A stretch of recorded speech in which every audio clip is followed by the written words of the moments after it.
Hello everyone and welcome back to my channel. जैसे कि आपने इस वीडियो का टॉपिक देख ही लिया है, आज हम इस बारे में बात करेंगे कि वो कौन सी चीज़ें हैं जो काश मुझे पता होती जब मैंने एक्सेंचर ज्वाइन करा था।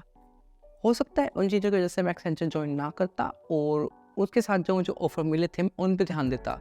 तो चलिए उन चीज़ों के बारे में हम बात कर लेते हैं। देखिए, एक्सेंचर वो कंपनी है जो कि आपके डिफरेंट सीटीसी कंपोनेंट्स के अलावा भी कई चीज़ों को आपके सीटीसी में डाल देती है। हमें ये पता है कि सीटीसी में फिक्स्ड पे और वेरिएबल पे होता है जनरली, बट इनके अलावा भी एक्सेंचर कई ऐसे कंपोनेंट्स जाके सीटीसी में डाल देती है ताकि आपका सीटीसी इन्फ्लेट हो जाए। फॉर एग्जांपल, आपका ज्वाइनिंग बोनस। देखिए, जिनको नहीं पता उनके लिए मैं बता देता हूँ, ज्वाइनिंग बोनस आपको एक बार मिलता है और ये आप अगर कंपनी को 1 साल से पहले छोड़ देते हैं तो आपसे रिकवर कर लिया जाता है। यानी ये आपके पास रहेगा या नहीं वो डिपेंड करता है आपकी tenure in this organisation. Joining bonus भी एक्सेंचर इस सीटीसी में डाल देती है ताकि पैकेज बढ़ा हुआ दिखे और लोग अट्रैक्ट हों। दूसरा, आपकी जो इंश्योरेंस होती है, जो आपको मेडिकल इंश्योरेंस मिलती है, वो भी सीटीसी का ही पार्ट है। इसके अलावा ग्रेचुइटी भी सीटीसी का एक पार्ट है। ग्रेचुइटी आपको तब मिलती है जब आप 5 इयर्स कंप्लीट कर लेते हैं कंपनी में, और मोस्ट ऑफ द ऑर्गेनाइजेशंस में कोई भी एम्प्लॉय 5 इयर्स नहीं कंप्लीट करता, स्पेशली जब वो अपने स्टार्टिंग फेज में हो करियर के। तो कंपनीज को ये पता है, बट स्टिल वो ग्रेचुइटी को पुट कर रही है ऑर्गेनाइजेशंस लाइक एक्सेंचर ताकि उनका सीटीसी हाई दिखे। इसके अलावा भी आपको जो पीएफ मिलता है, एक परसेंटेज आपकी सैलरी से कटता है और दूसरा परसेंटेज एम्प्लॉयर को सेम मीट करना पड़ता है। But the trick is employer वो अमाउंट भी आपके सीटीसी से ही निकालता है। सो आपने देखा कैसे सीटीसी को इन्फ्लेट करने के लिए काफ़ी सारी चीज़ें उसमें ऐड ऑन कर दी जाती हैं।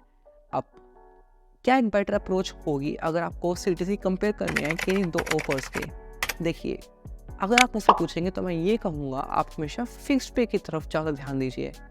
जिस सीटीसी में फिक्स्ड पे का अमाउंट ज़्यादा है आप उसकी तरफ जाइए, बिकॉज वेरिएबल पे हुआ या ग्रेचुइटी हुई या ऐसे अनदर कंपोनेंट्स आपको 100% नहीं मिल सकते, बिकॉज ये डिपेंड करते हैं मार्केट कंडीशंस पे और ये डिपेंड करते हैं आपके टाइमिंग पे या टेन्योर पे, आप कितना उस ऑर्गेनाइजेशन में रहते हैं। इसलिए जितना ज़्यादा आपका सीटीसी होगा मेड अप ऑफ आपका फिक्स्ड इनकम या फिक्स्ड पे, उतना ही बेटर वो होगा, क्योंकि वो ही आपकी सैलरी इंक्रीज करेगा और इन फ्यूचर में भी आपकी उस बेसिक सैलरी या उस फिक्स्ड पे के हिसाब से भी सैलरी इंक्रीमेंट मिलेगा। ऑल्सो जो आपको ईयरली बोनस मिलता है या हाइक्स मिलती है वो आपके फिक्स्ड पे डिसाइड होती है, आपके सीटीसी पे नहीं। तो जितना ज़्यादा फिक्स्ड पे होगा उतनी ज़्यादा आपकी सैलरी भी बढ़ेगी, तो इस बात का ध्यान ज़रूर रखिएगा। सो इस वीडियो में हमने देखा कि वो कौन कौन से कंपोनेंट्स हैं जो आपके सीटीसी में डाल दी जाते हैं ताकि वो हाइप बना सके उस सीटीसी की या उस इन्फ्लेटेड सीटीसी की, और यही वो चीज़ें हैं जो काश मुझे पहले पता होती एक्सेंचर ज्वाइन करने से पहले। इसके अलावा आपके पास कोई डाउट है तो आप मुझसे कमेंट सेक्शन में पूछ सकते हैं और मैं उसका आंसर ज़रूर दूंगा। इसके साथ ही आप मुझे इंस्टा, लिंक्डइन और ट्विटर पे फॉलो कर लेना और टेलीग्राम चैनल को भी ज्वाइन करना मत भूलना, क्योंकि वीडियो का सबसे पहले अपडेट मैं वहीं देता हूँ।